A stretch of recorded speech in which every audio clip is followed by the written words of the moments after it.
Hey there, Pump Up Nation. Business Legends, a podcast dedicated to interviewing today's business leaders so that its listeners can learn from their successes, pump up their own inspiration, and learn the motives behind the people who make change happen. I'm the host of the show, Reese Allen, along with my co-host, Christian Webb. Yeah. Yes, and we are accompanied by a very good friend of ours after a couple of takes, Erik Powell with Artisan Signs and Graphics. How are you doing this morning, Erik? Doing well. Thanks for having me. Yeah, absolutely. Thank you so much for joining us. So let's dig right into it. Tell the people that don't know and are not familiar with Erik Powell who you are and what your company is.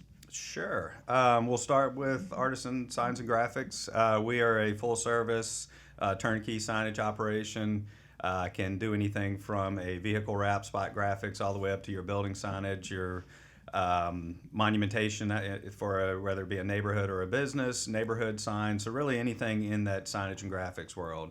Erik Powell, well, backing up to Artisan Signs and Graphics, been around for almost 30 years, purchased the company last October from a good friend, well-established business, just saw some things that we could do to some opportunities there. And Erik Powell, well, most of my career with the Carolina Panthers, dabbled in signage a little bit while I was with the Panthers. Learned a lot about life and business with the Carolina Panthers. And I imagine. It's turned out to be a great opportunity in the Charlotte region, but also the Cornelius region. And I see you guys everywhere too. Mm-hmm. Even before we had met you, I don't know if you knew this or not, but Artisan actually did the signage for our building as well, and so we see you guys coming in and out. Now, you guys, your office location, your headquarters is about 2 miles away from ours or something, so it's pretty natural. But we were recommended the company by our landlord. So one of the things that's been amazing even before we met you was that you guys had a great reputation that preceded you as well. So pretty incredible to find yourself in the opportunity with all that stuff. So I want to back up to where you just talked about purchasing the company. Like, what was going through your mind? You're working for the Panthers, you're working with sign stuff, and then all of a sudden you had this entrepreneur, this motivation behind you to buy a company. What happened there? Sure. I think, one, I was ready for some change. Looked at other opportunities. For whatever reason, my life at the Panthers, a good portion of it, I was the conduit for signage with other signage companies. So I had a little bit of familiarity. I certainly did not know the business, but felt like I knew people, and people is business. And in my world, it's the people within the walls and the people outside the walls.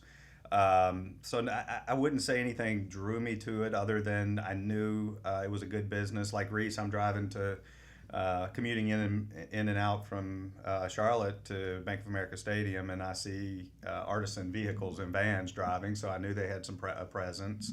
Had a lot of conversations with the previous owner. It just seemed like a good fit. They were a growing company. They had a lot of opportunity, and I'm a people person, and we have 23 employees, and the ability to get in and work with those folks and learn was very appealing to me. Yeah. Go ahead. No, go ahead. So when you say opportunity, like it had opportunities to grow, what were you analyzing there? Like, what did you feel had a lot of room? Well, and I think the previous owner would even tell you this. He got to a place where he was comfortable, and I wanted to establish a little bit of discomfort in a good way. And I think by going out and facilitating relationships, growing the brand, working with some of my previous relationships to see how we could add to that business, grow I call them verticals, but grow the different verticals that we're working in, the different spaces that we're working in. Just an opportunity to get out there and network and build relationships. I know that you guys do a lot of, everything really, but is there anything in the past, I guess it's been almost a year now, is there anything that, any type of a project that you've taken on that was completely unique, like a completely new venture, something that not necessarily you didn't have experience with, but perhaps a different type of whatever method or a type of sign or a type of wrap or something like that? Yeah, absolutely. We're working with Charlotte Motor Speedway, Oh, that's amazing. Z-Max, Yep. doing a lot of work for them. We have a 5K there in October, actually, so that's cool. Yeah. I'll look at the sign. I'll take a selfie with you as I'm suffering through the 5K. But Enjoy that run. We're doing a lot for them. We're building that business. Again, some previous relationships I had, I saw an opportunity out there to help them. We're also working with a group called Charter One. Not the bank. It's that's what I was thinking of. they do school. They are open up schools all across the country. These are in the East Coast in Raleigh, Durham, Wilmington, and doing some really cool, fun projects for them as they're opening up new schools. Then another thing that I say Artisan has done some of, but that we've started to grow and develop is the multifamily. So not necessarily unique to the signage business, but unique to Artisan. Sure. The reason I asked that is because 5 years ago when we were young bucks and had much less gray hair, Christian, he would always find a way to challenge me. And I mean I like it, but the concepts of marketing are pretty universal. It makes sense. You put a message out there, the people that respond to the message, ideally you're putting it in front of the right people, and then those people then do business with you, type of thing. But Christian would always have like a new challenge for me that all stayed within the marketing realm. But I attribute a lot of that to our success, in challenging ourselves to grow beyond our horizons or new verticals, like you said. So that's kind of what prompted that question. So explain to me your day to day with Artisan. I mean, I know you're like us. You do 1,000 different things every day. But what would you say like your elevator pitch for your own role is? Well, on Wednesdays I do podcasts. Nice, perfect. We appreciate that. I thought we were your first, Eric. No, honestly, it's changing daily. Of course. We have weekly or daily production meetings Wow. that I attend to kind of know what's going out of the building, where there may be hang-ups, how we can move things faster. Obviously, digging into the financials of the business and still, as you said, almost a year in, learning that side of it. Sure. Building relationships, new relationships and old relationships, ensuring we're taking care of our clients. And you'll hear me say, I've said it already, and I'll continue to say it. I'm about relationships and people, and I just like to spend time with the people in the organization, walk through and talk to the sales guys and talk to design and talk to fabrication and installation, and if there are processes that we can improve, let's learn about them. Let's figure out how to do that. So I spend a lot of time in the building, but then also going outside the building and working, meeting with and talking and relationships to help build business or retain or grow business. Yeah, knowing you for quite some time now, one way I'd describe you as a people person. You and I have discussed this privately as well, but you're the type of person. I'm the type of person where, I like people, don't get me wrong, but I want to be in the office getting stuff done that has like a check mark, a task, a completion to it type of thing. Whereas you and Christian are the types of people like, get me out of the office, like get me around people, like I need to talk to people, like I attribute a lot of that to your success as well, just because look at your career. You've been able to maintain relationships for I won't tell people how old you are, but for 32. Let's just say that you know some Carolina Panthers that were in suits when I was still a little younger. I'll just put it that way. But it's an incredible feat in itself. So on the subject of that. You talked about new verticals. You talked about your day-to-day role in Artisan. Where do you see any innovation? We like to talk about innovation on Business Legends. So, do you see anything on the horizon in your market, at least, with whether it's a technology of how to install, fabricate, or even a type of sign that maybe how are you going to install metaverse signs? Oh God. Oh please. I'm not a programmer, so I'm going to stay out of that one. No, I think the one big, and we're starting to see it, I wouldn't say it's new, but our EMCs, electronic message centers. Daktronics is a huge provider of those. Now, can you kind of explain that for because I don't even. Yeah, we didn't know what it was. I still didn't know what it was. Yeah, I was thinking I don't know. Sure. A lot of times you'll see it at churches and schools, and these are digital. The messaging can change. They can change from a remote location. We don't produce those, but we supply them, and then we build the cabinets or we build the structures that go with them. So we're kind of, it goes back to, again, being the one-stop shop or the turnkey solution. But I am seeing more and more. We see it. We're not a billboard store either, but you see it on the roads, on the billboards. That's what I was going to ask. Is that similar to like the digital billboards that you see that flip through? Yep. Okay. Yep. Gotcha. But this is on a monument in front of a school or a church. Interesting. So that's going from billboard to actual, like, in front of buildings. And you can change your messaging. You can, it can be weekly, daily. It works great for schools that have different messages about different events. But in the end, we all need signage. For sure. The more I drove around and looking at this business, even before, you see a sign everywhere you go. For sure. Whether it's a street sign or a neighborhood sign or a Dunkin' Donuts sign on the side of a building. Or even the old school sign where you change the letters with a 20-foot stick. And That's right. We just put one of those in at cool. Boatyard Lake Norman. All right. Cool. That one, that one kind of has a retro feel to it, like the appearance. I'm sure they did that very much on purpose. 100%. That. Yeah, that's awesome. Chris does a good job over there. Oh yeah. We love that spot. Yeah, the angry teenagers always put the letter in the wrong spot on purpose. That's exactly. Oh God, I hate how like we're connected like cybernetically or whatever. But that's exactly what I was thinking about, because y'all know that I am like spelling and grammar always, like proofread every email. I proofread his emails sometimes, and I think about all the signs that you see that have like typos in them or whatever, and it just drives me nuts. Like it's such great marketing sometimes. Sometimes, yeah. I read an article. This has been a couple years back that I read this, but it said that if there's a typo, and let's say in the case of Boatyard, it's like come see the show tonight or something, and they spell tonight TONITE or whatever, then you have like a 70-something% chance more to remember it, just based on that like subtle annoyance or whatever. Did you see that sign thing that was trending? It had like millions of views on Instagram. It was about the sign wars. Yeah. Did you see that? I don't know if I did. I know the story. What was the restaurant? So Yes, I do. Yes, it was McDonald's and Dairy Queen, and it was the same type of signage, like you put them up with a stick or whatever. What is that called? But has a name to it, or just like a? It's interchangeable.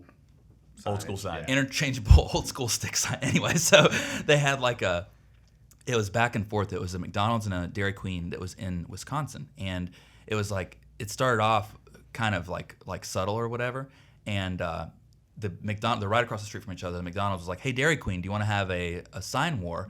And Dairy Queen just starts like hammering them down or whatever. They're like, "Yeah, we would, but we'd flip you upside down just like our blizzards and stuff," and just like reaming them. They kept going back and forth, and it ended up getting it went viral. So they obviously planned it. Yeah. Sure. Oh, for sure, Right. for sure. But it was so cool. I read a LinkedIn article about that exact thing. So I saw it on Facebook first, and I read like what had happened, so the interchange between the signs, and then I read it on LinkedIn. And LinkedIn is more business oriented, and it's talking about like the outcomes and the effects or whatever. And both those businesses are up like 40-something%. And it's just bringing out people to see what's going on, right? Yeah. So it's kind of amazing. I almost think that might be a great case study for Artisan type of thing. Like here's the power of signage, So when people see it, here's another story for you. So we work with KFCs and Taco Bells, and there was a KFC in the Southeast. I won't tell you which one, but their sign was starting to get dilapidated, for lack of a better word. Instead of KFC, it was just KF or whatever.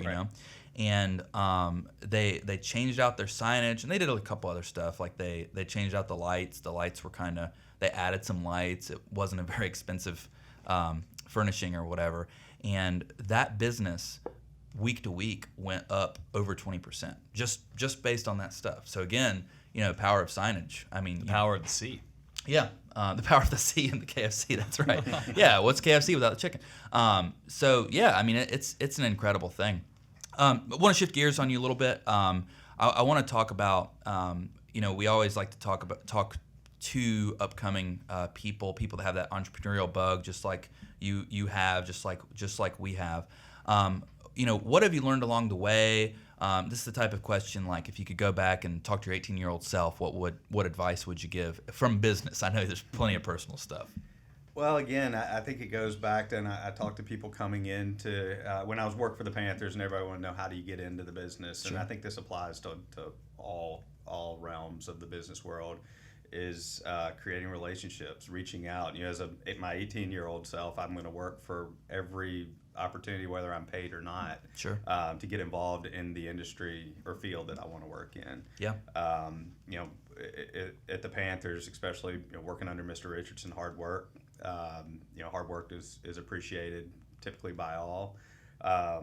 Mr. Richardson had a core values: hard work, harmony, teamwork, listen, and respect. And I'll carry those over to Artisan. But I think as a young person or an older person, if you can follow those tenets, I think you're going to get it right. But again, it goes back to, you know, networking, relationships.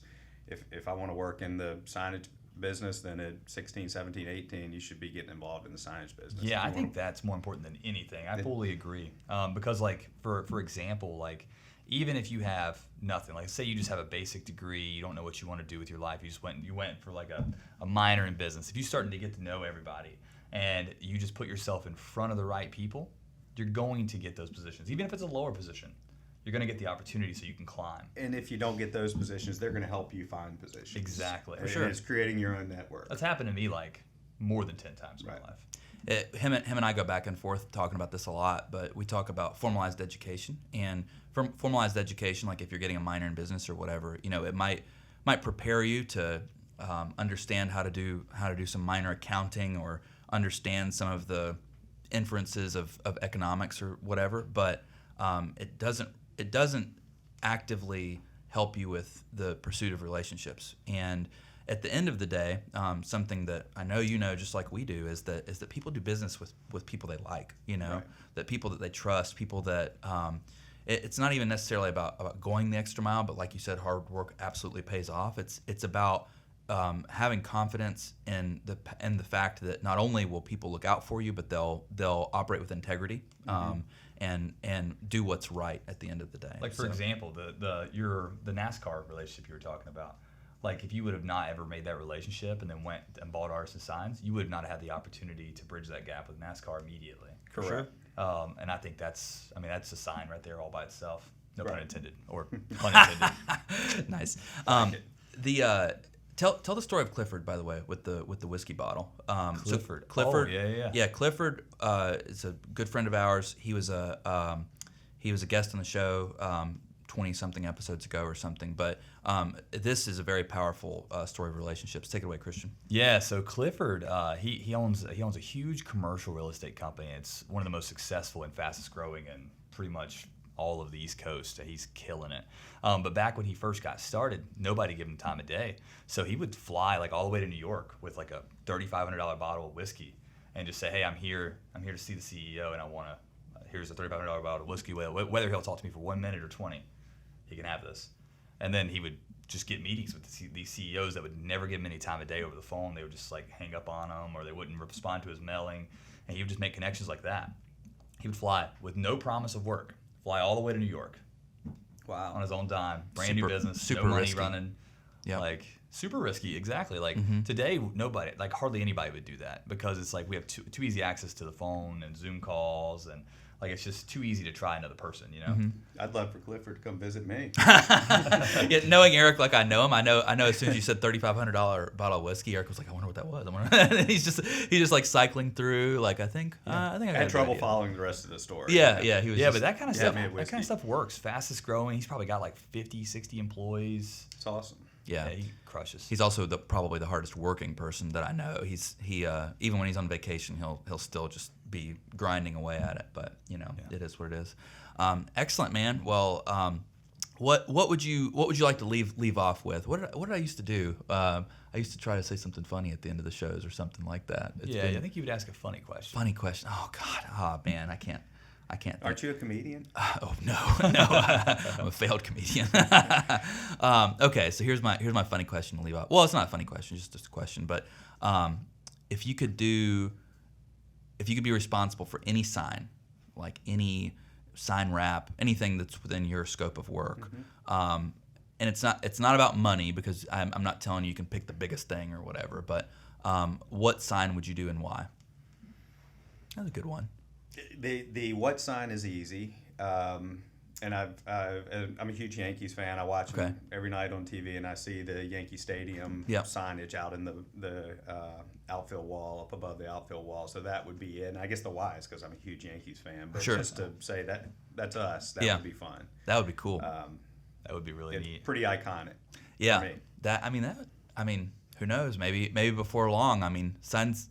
That's one of the great things about signs. They never last forever. That's so, right. I have an interesting question about that, though, to follow up on that. So with the Yankees sign, I wonder if because they're so iconic, the companies that do that kind of sign do it for cost, just for the notoriety of doing it. I think there's probably partnerships there, whether it's for cost or that they very minimal profit do business with people who do business with you. Yeah, that's interesting. I'm sure they have some type of sponsorship or agreement with. So I think it's probably a lot of people just like you that are like, I love the Yankees, man. If I could just put my name at the bottom of the Yankees sign that says we built this. I'm kind of inclined to think. So it's one of two things, I think, and I mean, who knows? Like, how are we going to figure the answer to this question out? But I think that it's either they receive sponsorship of sorts, like, we do the Yankees sign, and then you guys appear on this, that, and the other, or whatever. Because you can't put like done by Artisan Signs and Graphics at the bottom. That'd be awesome though. Yeah, you could, but it wouldn't go very far. Or I think it's for full profit personally, because it's just so hard to land that job to begin with.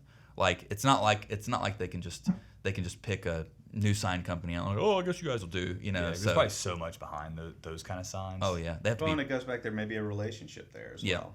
Yeah. That's a great point, and I think it's a great inference for this recording is that I think you're right. Like I would bet that knowing that organization and knowing all the things that go into it, I would bet that there's some sort of a relationship that happened beforehand with. If you don't know the person's name that's responsible for it, there's no way you're getting the work. Right. And that's anywhere in the world. For sure. That's just all there is to it. That's why we do the networking we do. Yeah. Right. Absolutely. But thanks for being on the podcast today. Thanks for joining us, Eric. Thanks for having me. Yep. We'll see you soon.